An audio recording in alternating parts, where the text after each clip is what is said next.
So Flutterflow, although it's a no-code app builder, it's also a low-code app builder. We can use the code, we can download the code, we can write code and upload it for custom actions, custom functions. So we don't necessarily have to use the inbuilt code editor. Now, a couple of ways you can get the code out of Flutterflow. You need to have the middle plan for this. I think it's called the standard plan, the one I've got. You don't need the pro plan, but you cannot download the code with the free plan. So one way of doing it is to click on the developer menu and download the code. And also we have got the Flutterflow extension for VS Code, which is what this video is about. We're going to look at installing it and using it. So a few prerequisites. Like I said, firstly, you're going to need the standard plan for Flutterflow, which is the middle tier, the first paid tier. So we need VS Code. We need a couple of extensions for VS Code, which I'll come to in a second, and also we need the Flutter SDK. So first off, you just type VS Code download into Google and it'll be the top option, and you just download for your operating system. Likewise, if you want to download the Flutter SDK, just do exactly the same thing and download for your operating system. It'll come in a zip form, so unzip it and you are good to go on that front. So you'll install VS Code in the normal way you install any app on a Windows machine or on a Mac or whatever. And then we need a couple of extensions. Now VS Code has a marketplace for additions to it, things that provide additional functionality for different languages, different functions like prettier code and that kind of thing. So that's the menu option on the left hand side there, extensions. Now you can see I've got a few installed, and you need to just search the marketplace, the ones you want, and you're going to need Flutter, you're going to need Flutterflow, and you're going to need Dart. Although Dart, I'm fairly certain, I haven't done it for a while, but I'm fairly certain Dart automatically installs when you install the Flutter extension.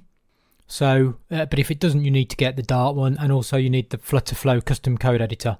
You do not need any of these others, they're just other ones that I use.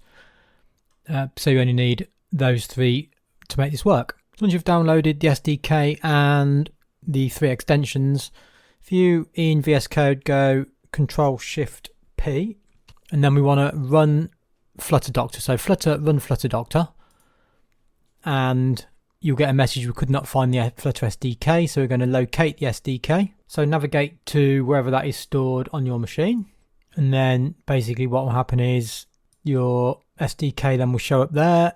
So once that's set up, we can now set up Flutterflow. So in the extension, click on that, and you need to go to the cog, choose settings, and you're going to need an API key. So on your account page, if you scroll down, you've got an API token there. So basically you need to grab that API token. So I'm going to just copy that. So you need to paste the API token into the box there. So Flutterflow can communicate with VS Code, and then you got another couple of options here which you can leave blank, apart from you may want somewhere to set your downloads to as a default, but other than that, branch name and project ID I would leave blank, because your download, your project code will be on a project by project basis, and it will ask us when we download it. And then the branch name, again, generally speaking, you're probably going to want to download the main branch, but if you do have different sort of naming conventions, you can put them in there. So once you've done that and you've all set up there, you are good to go. Okay, so we need to download some code from Flutterflow. For that we need our project ID. So if we go into Flutterflow, and on the top left hand side there, you've got your project ID there. Just hover over that, it comes up, and you can copy that basically. And then Control-Shift-P will open up the command line again, and we want to Flutterflow download code. So yours probably won't be in there, but obviously you need to type it in the command line. And then it'll ask for our project ID, which we paste in there. And then press enter. And then we want the main branch, so we can just press enter. So like I said earlier, if you want to get a different branch, you can put that in there. And then it'll ask where we want to download it to. So basically, once you've selected where you want to download it to, the code will download, and you'll get the option here where there's some packages, because basically you're going to have some errors because the packages you're using, your dependencies are not downloaded with the code. So basically when you do this runs automatically. There is a command for it as well to show in a second, but if you just run pubget, and then we will download our latest packages. So once your packages are downloaded, your red dots will turn to yellow because that's essentially telling us we've got no errors, but we do have some warnings and we've got some information. That's what the yellow dots are. But we have basically downloaded our code from our project. Okay, so when you've downloaded code, the other way you can re-import the packages you need to get rid of your errors, you bring up the command line with Control-Shift-P, and then you want pub get packages, and that will manually download the packages you need for your project. We're now ready to go and work with this with Flutterflow. So if we look at the extensions menu and go into Flutterflow, basically it tells you what you need to know here. There isn't that much you can do with it. Push and pull code, make changes, but principally you can do custom actions, you can do custom widgets, you can do functions, and you can change your package dependencies in your pubspec file. So they're the things you can do, and you can create a file and you can push and pull it to and from Flutterflow basically. So if you go back to the Project Explorer here, and that's where your packages are in the pubspec file. If you've ever looked in the code section of Flutterflow, you'll have seen that anyway.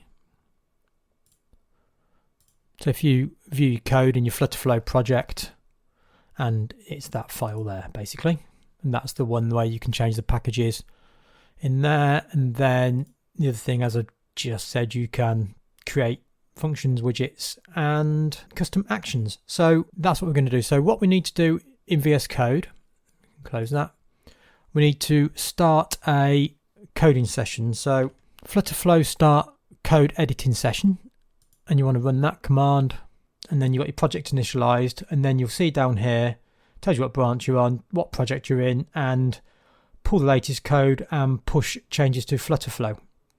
So we want to create a new custom action. So we need to go in this drop down menu here, then we need custom code, and we want custom action. You got widgets, actions, and if you had any custom functions, they'd be in there as well.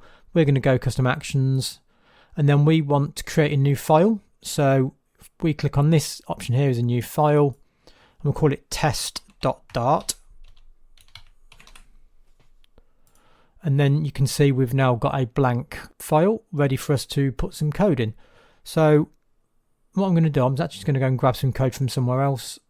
I'm not going to mess around, so I'll just copy and paste that into it for now. And we're going to get an error there, but I wouldn't worry too much about that. And then what I'll do, if I just call that test, don't need that anymore. And if we save that into our project, then if we go push to Flutterflow, what will happen is we're syncing with Flutterflow, and then what will happen is our test action is now in our Flutterflow project. We can create anything custom in terms of actions or functions or widgets, whatever, in VS Code. It's a much nicer environment to work in rather than the code editor in Flutterflow is the main benefit of it, in my opinion. And then we can just push it to Flutterflow and pull it from.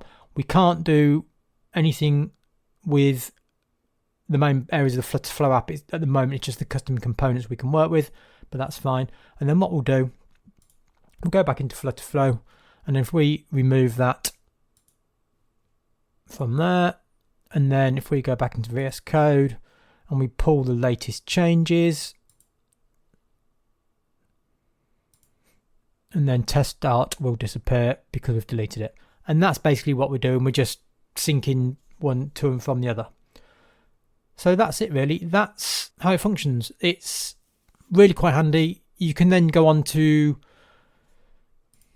publish to GitHub. That's going to be the subject of the next video I'm doing. We're going to do this, and we're going to take this and then publish our project to GitHub. So that's next. And then from there, some more videos coming up with some additional things we can do with our projects from VS Code. I do recommend you look into this, even if you're not interested in the code side, because when all said and done, Flutterflow is a no-code builder. But even if you're not interested in the code side of it, I do recommend you look into this. Ultimately, you're not then tied to the Flutterflow platform. You can download your code, you can publish it wherever you want. So I think it's a good thing to do.